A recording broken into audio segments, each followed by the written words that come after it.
ओम नमो भगवते वासुदेवाय।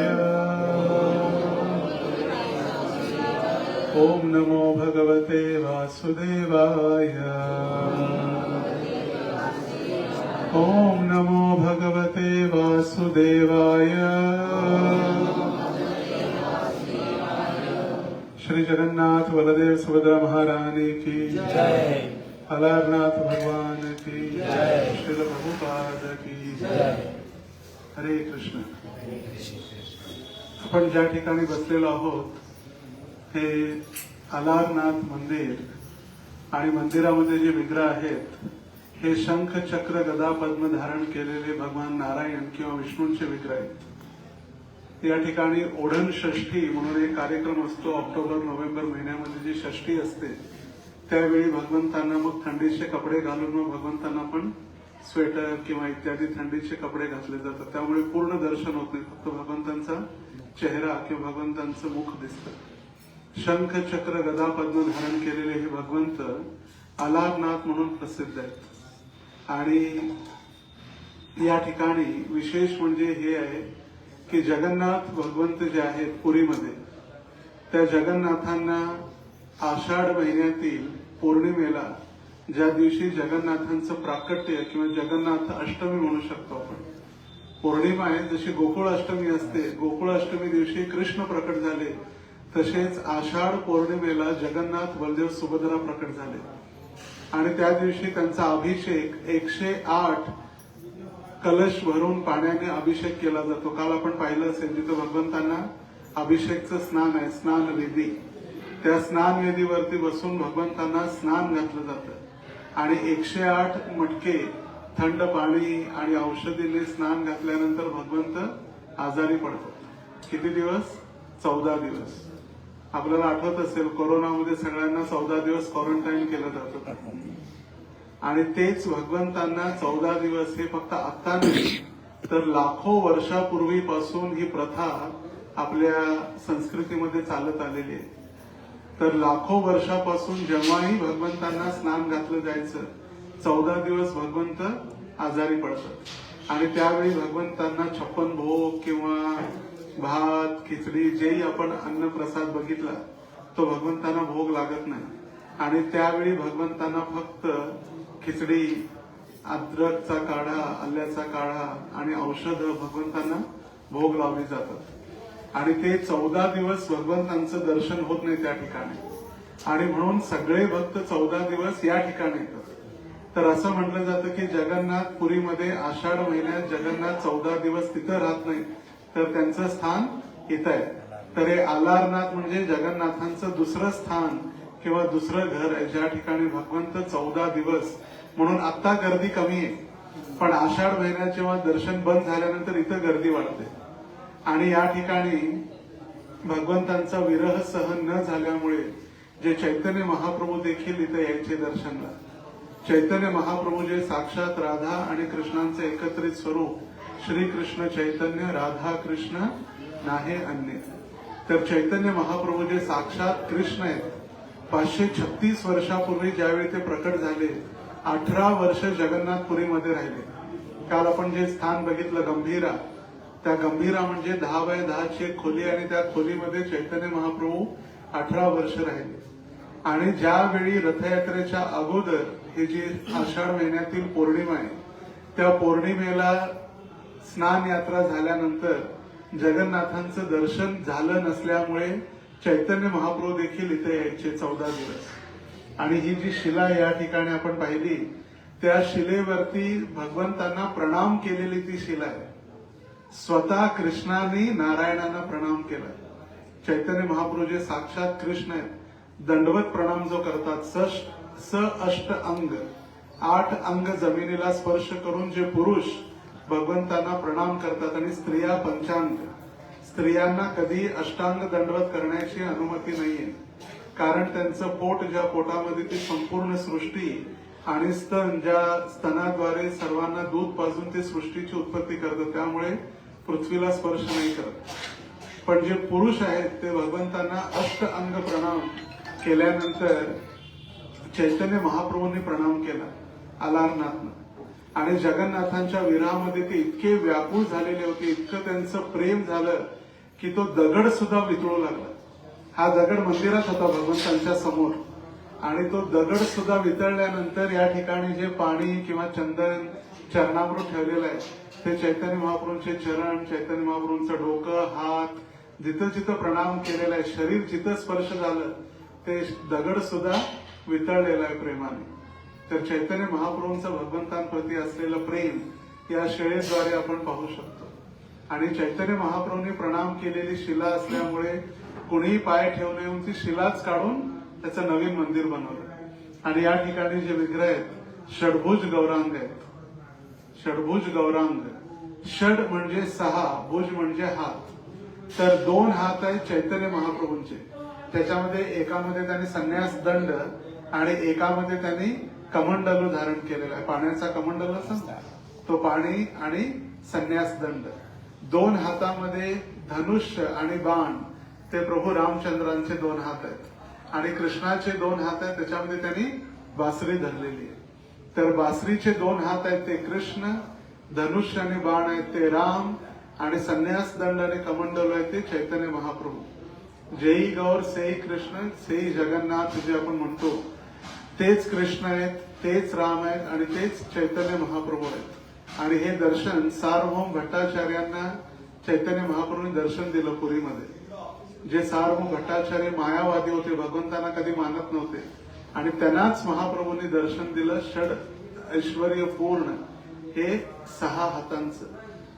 तर जे 6 हात आहेत 2 कोणाचे आहेत? कृष्णाचे, 2 रामाचे आणि 2 चैतन्य महाप्रभूंचे. तर चैतन्य महाप्रभूंनी दंडवत प्रणाम केलेला हा जो दगड किंवा हा पाषाण आहे. तर आलारनाथ भगवंत 14 दिवस ज्यावेळी जगन्नाथ आजारी असतात त्यांचा इथं उत्सव असतो, आणि इथं भगवंतांना भोग दाखवले. जसं तिथं जगन्नाथपुरीमध्ये भात, या ठिकाणी खिरीचा नैवेद्य प्रसिद्ध आहे, दुधाची खीर. तर इथे एक ब्राह्मण होते, त्यांचं नाव होतं केतन, आणि केतन परगावी गेलेले होते काही 2-4 दिवसासाठी कामासाठी बाहेर. ज्यावेळी भुवनेश्वर किंवा इतर ठिकाणी गेलेले असताना त्यांनी आपल्या पत्नीला सांगितलं की आमचा जो मुलगा आहे मधू, त्या मधूला तुम्ही काय करा, भगवंतांना नैवेद्य दाखवायला सांगा दररोज.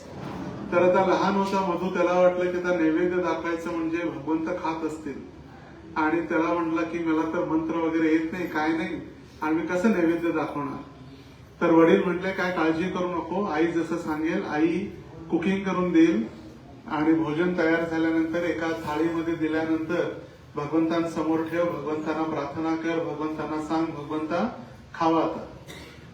आणि ठीक आहे म्हटले मी करतो. आणि एक दिवशी तो मधू प्लेट घेऊन आला, थाळी.